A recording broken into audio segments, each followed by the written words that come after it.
ಈಗ ಈ ನಮ್ಮ ಗವರ್ನರ್ ಅವರಿಗೆ ನಾಲಾಯಕ್ ಅಂತ ಈ ಸರ್ಕಾರದಲ್ಲಿ ಅನೇಕ ಜನ ಮಂತ್ರಿಗಳು ಹೇಳಿದರು. ನಾನು ಹೇಳೋದಕ್ಕೆ ಬಯಸ್ತೇನೆ, ಈ ಸರ್ಕಾರ ನಾಲಾಯಕ್. ಕರ್ನಾಟಕ ರಾಜ್ಯದಲ್ಲಿ ಈ ಸರ್ಕಾರ ಏನಿದೆ ಇದು ಜನವಿರೋಧಿ ಸರ್ಕಾರ, ಇದೊಂದು ನಾಲಾಯಕ್ ಸರ್ಕಾರ ಅಂತ ನಾನು ಹೇಳೋದಕ್ಕೆ ಬಯಸ್ತೇನೆ. ಎರಡನೇ ಸಂಗತಿ, ಏನು ಪಾರ್ವತಿಯವರು ಪತ್ರ ಬರೆದಿಲ್ಲ ಅಂತ ಏನು ಹೇಳಿದ್ರು, ಆ ಪತ್ರವನ್ನು ಬರೆದಿದ್ದಾರೆ ಅನ್ನೋದಕ್ಕೆ ನಿನ್ನೆ ಎಲ್ಲ ಟಿ ವಿಗಳಲ್ಲಿ ಬಂದಿದೆ. ಆದರೆ ಅಫಿಷಿಯಲ್ ಆಗಿ ಆ ಪತ್ರವನ್ನು ನಾನು ಬಿಡುಗಡೆ ಮಾಡ್ತೇನೆ. ಪತ್ರದಲ್ಲಿ ಏನಿದೆ ಅನ್ನೋದನ್ನು ನಾನು ಆಗಲೇ ಓದಿದೆ.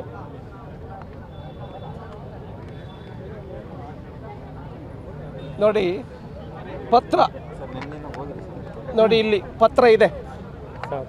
ಪತ್ರ ಏನು ಬರೆದಿದ್ದಾರೆ, ನಮಗೆ ವಿಜಯನಗರ ಬಡಾವಣೆ 3 ಮತ್ತು 4ನೇ ಹಂತದಲ್ಲಿ ಸೈಟ್ಗಳು ಕೊಡಿ ಅನ್ನೋಂಥ ಪತ್ರ ಇದು.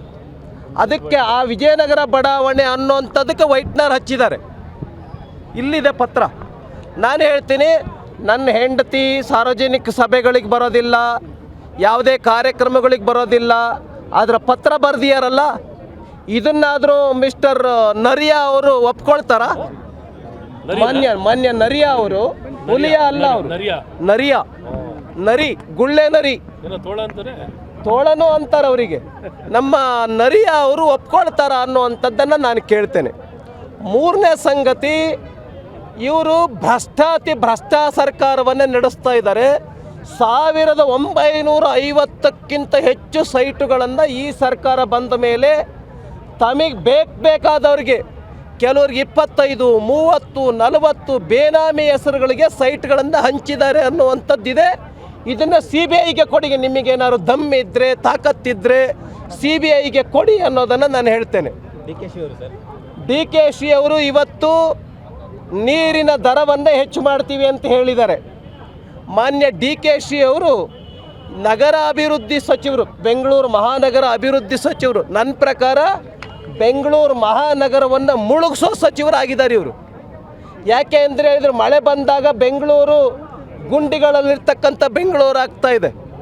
ಇದೊಂದು ಪಾಟ್ ಹೋಲ್ ಸಿಟಿ, ಗುಂಡಿಗಳ ಬೆಂಗಳೂರು ಆಗ್ತಾ ಇದೆ. ಇವ್ರ ಹತ್ರ ದುಡ್ಡಿಲ್ಲ ಅಂತಲೂ ಕೂಡ ಹೇಳಿದ್ದಾರೆ. ಸ್ಯಾಲ್ರಿ ಕೊಡೋಕ್ಕೆ, ವೇತನ ಕೊಡೋಕ್ಕೆ, ಸಂಬಳ ಕೊಡೋಕ್ಕೂ ದುಡ್ಡಿಲ್ಲ ಅಂತ ಹೇಳ್ತಾ ಇದ್ದಾರೆ. ಹಾಗಾಗಿ ನಾನು ಹೇಳ್ತೇನೆ, ನಿಮಗೆ ಗ್ಯಾರಂಟಿಗೆ ದುಡ್ಡು ಕೊಡೋಕ್ಕೂ ದುಡ್ಡಿಲ್ಲ. ಒಂದು ರೀತಿ ದಲಿತರ ಅಭಿವೃದ್ಧಿಗೆ ಇಟ್ಟಂಥ ಹಣವನ್ನು 25,000 ಕೋಟಿ ಬೇರೆ ಬೇರೆಯವ್ರಿಗೆ ಹಂಚಿದಿರಿ. ಮತ್ತು ಮಹರ್ಷಿ ಅಭಿವೃದ್ಧಿ ನಿಗಮದಲ್ಲಿ 82 ಕೋಟಿ, 89 ಕೋಟಿ ಭ್ರಷ್ಟಾಚಾರ ಆಗಿದೆ ಅಂತ ಸ್ವತಃ ಒಪ್ಕೊಳ್ತಿದ್ದಾರೆ. ಆ ಹಿನ್ನೆಲೆಯಲ್ಲಿ ಈ ಸರ್ಕಾರ ರಾಜೀನಾಮೆ ಕೊಟ್ಟು ಮನೆಗೆ ಹೋಗಬೇಕು ಅಂತ ಆಗ್ರಹ ಪಡಿಸ್ತೇವೆ. ಕೊನೆ ಪಾಯಿಂಟು, ನಾವು ದಲಿತೋದ್ಧಾರ, ನಾವು ಅಂಬೇಡ್ಕರ್ ಪರ ಸರ್ಕಾರ, ಸಂವಿಧಾನ ಪರ ಇರೋ ಸರ್ಕಾರ ಅಂತ ಹೇಳ್ತಾ ಇದ್ದಾರಲ್ಲ. ಒಬ್ಬ ಅಸ್ಪೃಶ್ಯ ಸಮುದಾಯದಲ್ಲಿ ಹುಟ್ಟಿರ್ತಕ್ಕಂಥ, SC ಸಮುದಾಯದಲ್ಲಿ ಹುಟ್ಟಿರ್ತಕ್ಕಂಥ ನಮ್ಮ ರಾಜ್ಯಪಾಲರಿಗೆ ಬಾಂಗ್ಲಾದೇಶಕ್ಕೆ ಓಡಿಸ್ತೀವಿ ಅಂತ ಹೇಳ್ತಾ ಇದ್ದಾರಲ್ಲ, ಅವ್ರ ಬಗ್ಗೆ ಯಾವ ಕೇಸನ್ನು ಹಾಕಿದೆ? ನಾಲಾಯಕ್ ಅಂತ ಹೇಳಿದ್ದಾರೆ ರಾಜ್ಯಪಾಲರನ್ನ, ಏಕವಚನದಲ್ಲಿ ಬೈದಿದ್ದಾರೆ.